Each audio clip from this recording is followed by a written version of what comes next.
महाकाय सूर्यकोटि समर्येषु सर्वदा। মঞ্চত উপবিষ্ট আজিৰ সম্মানীয় সভাপতি, অন্যান্য সুধীবৃন্দ, তলত উপবিষ্ট সাহিত্যপ্ৰেমী সুধীবৃন্দ, আজিৰ পৰা প্ৰায় 30 বছৰ আগত বাইদেউ মোক চিনি পালে। তোমাক দেখিছিলোঁ নহয়, তুমি আহিছিলা মোৰ ঘৰত কটন কলেজৰ হোষ্টেলত। আপুনি কেনেকৈ চিনি পালে? না তুমি তেতিয়া বহুত সৰু আছিলা। তো বাইদেৱে আজি 30 বছৰ, ছাৰকতো মই পায়েই থাকোঁ। মই অলপ ইনফৰ্মেলি কথাখিনি ক'ম, খুব মানে সজাই বুলি নকওঁ, যিটো মনতে সেইটো ক'ম। তো ছাৰক মই পায়েই থাকোঁ। আজিৰ পৰা এবছৰ আগত, 2 বছৰ আগত ছাৰে মোৰ তাতে গ'লে আমাৰ কলেজত চিলড্ৰেন অফ টুডে কিতাপটো ইমান ধুনীয়াকৈ ছাৰে লিখিছে। মই এটা ইউটিউবৰ মানে নিজৰ চেনেল আছে, নিজৰ নামত ছাৰক ইণ্টাৰভিউ ল'লোঁ। তাতে মই এইটো ছাৰক ইণ্টাৰভিউ এটা দিলোঁ। বহুত মানে চালে। 30 বছৰ আগত কি হৈছিল, মই ছাৰক গৈছিলোঁ 1996 মানত। মই গুৱাহাটী কমাৰ্চ কলেজ নতুন যেতিয়া জইন কৰিছোঁ, তেতিয়া মোৰ এটা বাংলা নভেল এটা আছিল চেণ্ডউইচ। নামটো ইংৰাজী, কিন্তু এইটো বাংলা আৰু পূৰ্ণমন্ত ছাৰৰ এটা কবিতা পুথি আছিল মানুহবোৰ যেতিয়া তেজত ফুলে। আমি ভাবিলোঁ একেলগত দুটাকে উন্মোচন কৰোঁ। তো মোৰ উন্মোচক আছিলে লক্ষীনন্দন বৰা ছাৰ, আৰু ছাৰৰ কিতাপটো উন্মোচন কৰিছে শৈলেন ভৰালী ছাৰে। ছাৰক ইনভাইট কৰিবৰ কাৰণে ছাৰৰ ঘৰত গৈছিলোঁ। ছাৰে স্কুটাৰ লৈ গৈছিলোঁ, ছাৰে চাহ খুৱাইছিলে। তেতিয়া ছাৰে এই কিতাপটোৰ কথা মোক কৈছিলে যে এইটো মই লিখিছোঁ পুষ্পাঞ্জলি।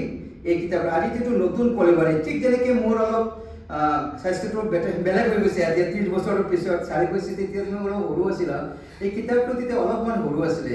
এই 30 বছৰৰ পিছত এই কিতাপটোৰ লগত মোৰ আকৌ পুনৰ মিলন হ'ল এই কিতাপটোৰ লগত। আৰু মোৰ অত্যন্ত ভাল লাগিছে কিতাপটো পাই পেলাই। মই ভালকৈ পঢ়িম ছাৰ। ছাৰৰ বাবে অলপ সহজতে 2টা কথা মই ক'ব খোজোঁ। এই যে ৰিটায়াৰমেণ্টৰ পিছত মই দেখিছোঁ মোৰ লগতো ৰিটায়াৰমেণ্টৰ পিছত আৰু হৈ গ'ল। এইটো ছাৰ নহয়।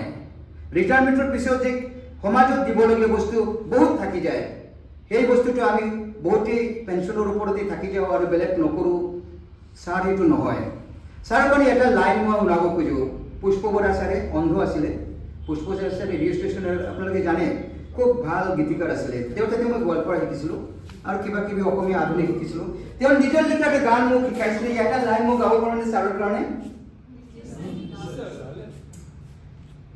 আচ্ছা, 96 ছাৰে কৈছিলে চোৱা এইটো মোৰ পুষ্পাঞ্জলি, আৰু ৰবীন্দ্ৰনাথে লিখিছে গীতাঞ্জলি।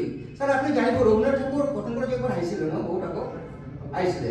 ইয়াৰটো মনত নাই, আহিছিলে ন? মানে অলপ কানেকশ্যন আছে।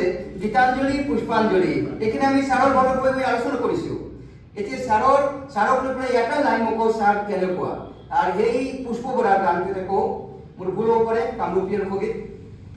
এটা লাইন, হেৰু নাৱৰীয়া কাই মেলি দে তুলুঙ্গা নাও, হেৰু নাৱৰীয়া কাই মেলি দে তুলুঙ্গা নাও, বঠাখন নেৰিবি নাৱত ঢৌৱে কোবালেও, বঠাখন নেৰিবি নাৱত ঢৌৱে কোবালেও, বুৰু বুৰু কৰিলেও নাৱৰীয়া মেলি দে তুলুঙ্গা নাও। এই গানটো মোৰ মনত পৰিছে ছাৰৰ লাইফখিনি দেখি পেলাই। ছাৰে একদিন নিশ্চয় ইমানখিনি লিখা নাছিলে যেতিয়া প্ৰথম আৰম্ভ কৰিছিলে। এটা কবিতা বা এটা গল্প বা এটা লাইন দিছিলে, আৰম্ভ কৰিছিলে, সেই তুলুঙ্গা নাওতে আৰম্ভ কৰিছিলে। ছাৰে জাপান গ'লে ইমানখিনি কিতাপ এইফালে আপুনি পাব লিখিছে ছাৰে। এতিয়াও ছাৰে কৰি আছে। ছাৰে কিন্তু কোনো দুখ আমাৰো আহে, সুখ আমাৰো আহে। জীৱনটো বান্ডেল অফ মানে সুখ আৰু দুখ, চক্ৰবত পৰিৱৰ্ততে সুখানি চ দুখানি চ, এটা সবেই আমি জানো। আমাৰ যিটো দুখ, যিটো অসুবিধা ছাৰৰ নাই নেকি? আমি বিচাৰি নাযাওঁ, কিন্তু আছে, আমি এজামশ্যন কৰি লৈছোঁ। কিন্তু এইবিলাক নাৱত ঢৌৱে কোবালেও তেখেতে মানে বুৰু বুৰু কৰিলে আপুনি এৰি দিয়া নাই, তেখেতে এৰাৰ পাত্ৰ নহয়। তেখেতে ভিতৰত যিটো ভাৱ আছে, I am the master of my fate, I am the captain of my soul, এনেকৈ এটা স্পিৰিট লৈ ছাৰে চলি আছে।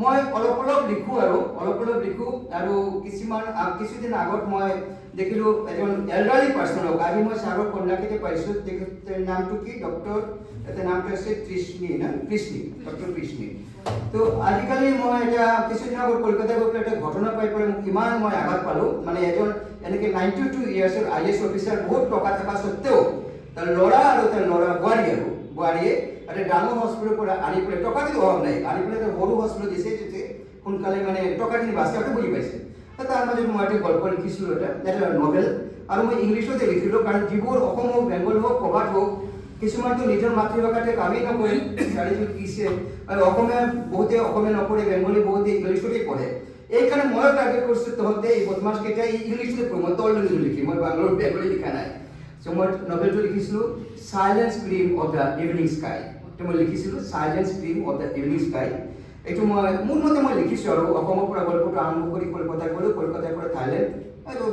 আৰু থাইলেণ্ডৰ পৰা মহাৰাষ্ট্ৰকে পেলাই মই গল্পটো এটা পজিটিভিটি দেখাইছিলোঁ ছাৰে সেইদিনা কৈছিলে যে পুষ্পাঞ্জলি মই পুষ্পৰ অঞ্জলি দিব খোজোঁ আৰু ছাৰে আজি দেখিছে যে কেনেকৈ গান গাইছে ছাৰে কিন্তু গলাৰ পৰা কম গাইছে হৃদয়ৰ পৰা বেছি গাইছে হি ছিংছ ফ্ৰম হাৰ্ট আপোনাৰ শুনিছে মই তাতে মানে এনেকৈ শুনি আছোঁ কেনেকৈ হাৰ্টত টাচ কৰি আছে ছাৰে হাৰ্টৰ পৰা গাইছে কাৰণে মোৰ হাৰ্টত টাচ কৰিছে আপোনালোকৰ তেনেকৈ হৈছে এই হৈছে আমি ছাৰ বেছি দীঘল নকৰোঁ যিহেতু ৰবীন্দ্ৰনাথৰ কথা হৈছে ৰবীন্দ্ৰনাথৰ কথা যিহেতু আহিছে মই ৰবীন্দ্ৰনাথৰ এটা লাইন শুনাওঁনে আৰু আজি বৰষুণৰ দিন আজি বৰষুণৰ লগত মিলাই এটা লাইন মই শুনাওঁ আৰু ছাৰ আপোনাক বহুত শুভেচ্ছা জনাইছোঁ আপুনি লিখি থাকিব আৰু লিখি থাকিব আপুনি নিলিখিলেও হ'লহেঁতেন বহুত কাম নকৰিলেও হ'লহেঁতেন কিন্তু মানুহে কৰে কাৰ কাৰণে নিজৰ কাৰণে নহয় কাৰ কাৰণে কৰে এইটো ভাল হ'লেও আপোনাৰ একো নাই বেয়া হ'লেও আপোনাৰ নহয় সেইকাৰণে শ্ৰীকৃষ্ণ যিটো কৈছে সেইটোৱে আপুনি এপ্লাই কৰি আছে আপুনি কামখিনি কৰি নিশ্চয় কিবা এটা প্ৰফিটৰ কাৰণে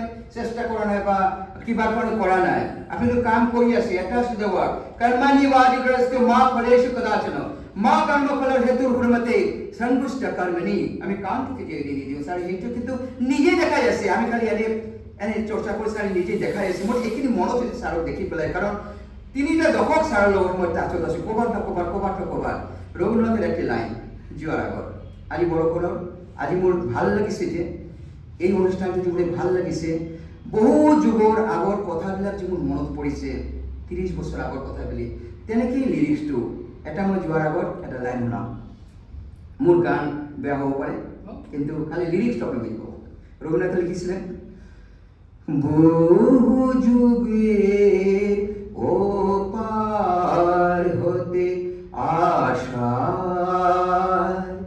এলো আমার মনে